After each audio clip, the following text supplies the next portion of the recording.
Da oggi e fino al 20 ottobre bar, gelaterie e pasticcerie dovranno abbassare le saracinesche alle ore 23 per riaprire alle 6 del giorno successivo. Un'ora in più il venerdì e il sabato. La stretta riguarda anche ristoranti, pizzerie, pub e più in generale gli esercizi della ristorazione, che dovranno prevedere l'ultimo ingresso dei clienti alle ore 23 per l'intera settimana. Senza limiti di orario invece le consegne a domicilio. Il provvedimento della Giunta... Vabbè. Allora, a che punto siamo? Dopo 4 ore di discussione generale abbiamo avuto le repliche dei relatori. Sapete che la discussione generale si chiude con le repliche dei relatori, che in quanto gestori del provvedimento, in quanto diciamo curatori, sono quelli che lo illustrano all'assemblea, cioè portano in assemblea un foglietto scritto per loro dagli uffici e ne seguono l'iter, e quindi in qualche modo, se vengono fatte delle osservazioni dall'assemblea, replicano, cercando di difendere insomma in qualche modo il provvedimento, che in questo caso, essendo un decreto legge, era ovviamente un provvedimento del governo, che si sostengono. Dopo le repliche dei relatori, con la sorpresa di nessuno, tranne forse che, mi viene da dire, di quegli uffici che, non sapendo che si sarebbe tirato tardi, non hanno fatto aprire la mensa del Senato, ma non fa niente, io tanto sono a dieta, poi il cibo è un veleno, insomma.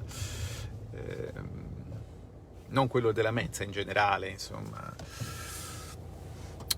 Con la sorpresa di nessuno è intervenuto il ministro D'Incà a dire che il governo poneva la questione di fiducia sulla legge di conversione del decreto, e che quindi presentava, insomma, l'avrebbe posta su questo emendamento interamente sostitutivo del decreto legge. Sapete che quando si pone una questione di fiducia, voi non mi vedete, ma io vi vedo con gli occhi dello spirito, d'altra parte è buio e non si può tenere la luce accesa in macchina, va tutto bene, va tutto bene. Non c'è il sole, ma insomma questo non è un problema che il governo possa risolvere, gli altri potrebbe risolverli ma non vuole. Comunque vi stavo parlando del metodo. Quando si pone la questione di fiducia su un provvedimento, significa che si chiede all'Aula di votarlo con la condizione che, se poi il provvedimento viene rifiutato, il governo rassegna le dimissioni. Dopodiché poi suppongo che sia anche al Capo dello Stato decidere, a seconda delle circostanze, se accettarle o meno, se dare un secondo incarico, se sciogliere le Camere. Fatto sta che se c'è una maggioranza ed è tutta in aula e vota compatta, il governo non cade. Quindi anche questa settimana il governo cade la settimana successiva, non per colpa della minoranza, anche se c'è qualche, diciamo così, diversamente dotato per la matematica che non lo capisce. I numeri sono quelli.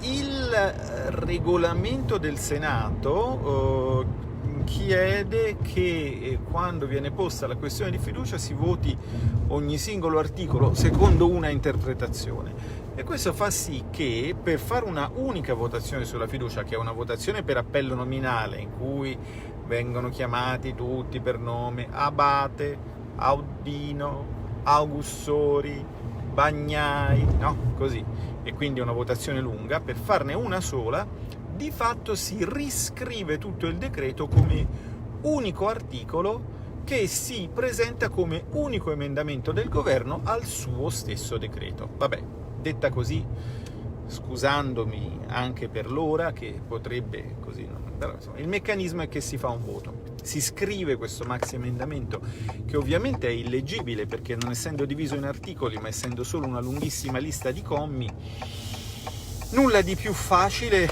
che il governo, così, senza malizia, naturalmente, ci infili dentro qualcosa o si dimentichi di infilarci qualcos'altro. Dopodiché si va, si vota e quella diventa legge. Capita però, ed è capitato ad esempio questa sera, che dopo aver fatto questa inutile, diciamo, maratona oratoria in cui anche con toni, come dire, un pochino ripetitivi, perché io capisco benissimo, cioè adesso non ho fatto il conto delle fiducie che abbiamo votato, domani prometto che mi faccio dire da qualcuno degli uffici quanto sono state, insomma mi sembra un paio al mese. Dopo questa inutile e ripetitiva maratona dove dall'opposizione qualcuno si rivolgeva al governo prestaci la tua attenzione, ma sinceramente io dell'attenzione di questo governo faccio anche a meno, considerando che tutto quello che tocca lo sfascia, quindi io penso che questo governo avrà presto l'attenzione della storia, più che diciamo degli elettori. Non mi interessa molto che lui stia attento a me, facciano un po' quello che gli pare. Voglio ricordarvi, così en passant e per inciso, che questo governo è sostenuto da una maggioranza composta per un terzo da persone che hanno passato gli anni peggiori della loro vita a convincere i cittadini che tutti i mali dei cittadini dipendevano da chi? Da casta, cioè dal Parlamento, cioè da loro, perché adesso lì ci sono loro. Cioè, quindi non un'analisi delle dinamiche oggettivamente disfunzionali di un certo capitalismo, non un'analisi, niente. L'odio sociale.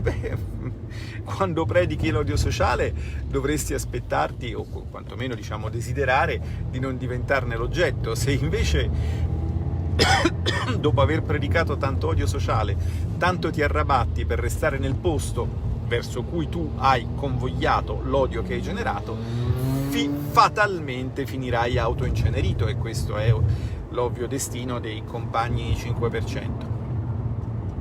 Insomma, comunque, stasera, dopo tutta questa lunga, faticosa, diciamo, discussione, salta fuori, voci di corridoio, che c'è qualche problemino. Il governo non si ritrova con il suo maxi emendamento. Che vuol dire? Vuol dire che la Ragioneria dello Stato non glielo sta bollinando, forse perché hanno sbagliato i conti, o forse perché, più esattamente, perché dei conti poi alla fine frega niente a nessuno, altrimenti non avremmo un debito pubblico al 130% del PIL, no? Se veramente chi deve fare un certo lavoro lo facesse secondo dei criteri fondati, perché voglio dire, se hai una ragioneria che controlla e una Corte dei Conti che sanziona, quando eri sceso al 99% di rapporto debito-PIL nel 2007, quando sei tornato a 130 con Monti, magari ti preoccupi e magari fai qualcosa di intelligente per risolvere il problema. No, ma la verità è che di risolvere il problema, diciamo così, frega poco, frega più di fare una distribuzione del reddito a vantaggio di alcuni. Ora, ovviamente, chi abbia avuto regali dall'approccio con cui il governo ha gestito questa manovra credo che sia di dominio pubblico, quindi è inutile ripeterlo qui. Ma insomma, evidentemente per qualche faiduccia interna alla maggioranza non si sono messi d'accordo e quindi non hanno avuto probabilmente la cosiddetta bollinatura su alcuni commi del maxi emendamento. Quindi ora noi ce ne torniamo a casa. Io mi aspettavo di fare un discorsetto questa sera verso le 11, ma con grande flessibilità, che come sapete è un pregio per il PD e forse anche un pregio in generale.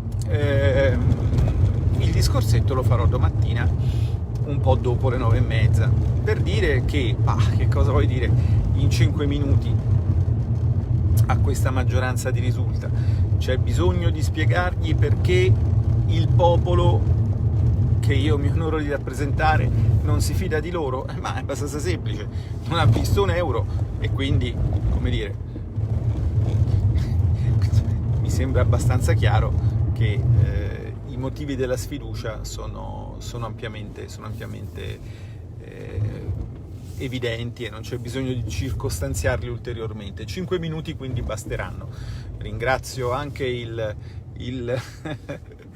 mio mitico capogruppo Massimiliano Romeo, che avete visto parlare l'ultima volta dal palco a Catania e che mi ha affidato questo compito in una settimana in cui effettivamente abbiamo tantissimi provvedimenti in aula e quindi tantissimi interventi da fare.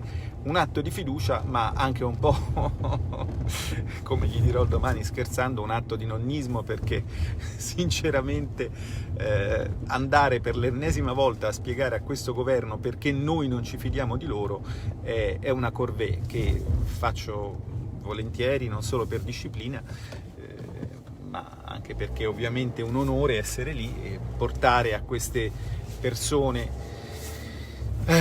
la voce di persone che siete voi, di cui a loro non importa nulla e di cui non capiscono le legittime istanze e aspirazioni, perché vivono in un mondo totalmente fasullo, il mondo dove forse i ponti sono digital e le finestre sono green, insomma, vabbè, ma insomma, lasciamo stare. Di questo abbiamo già parlato e non voglio essere ripetitivo. Vorrei però che mi facessero parcheggiare, nell'attesa che si degnino di farlo. Vi saluto da questa diretta tenebrosa e vi auguro una felice notte in attesa della imperdibile discussione generale e dichiarazione di voto sulla fiducia, perché quella sul decreto di discussione generale c'è già stata, con i risultati che vi ho detto, cioè quelli di prendere tanto tempo per dare tempo al governo di scrivere un maxi emendamento che non è stato in grado di scrivere. Vabbè, va, io ci rido sopra e tutti insieme dormiamoci sopra. Buonanotte.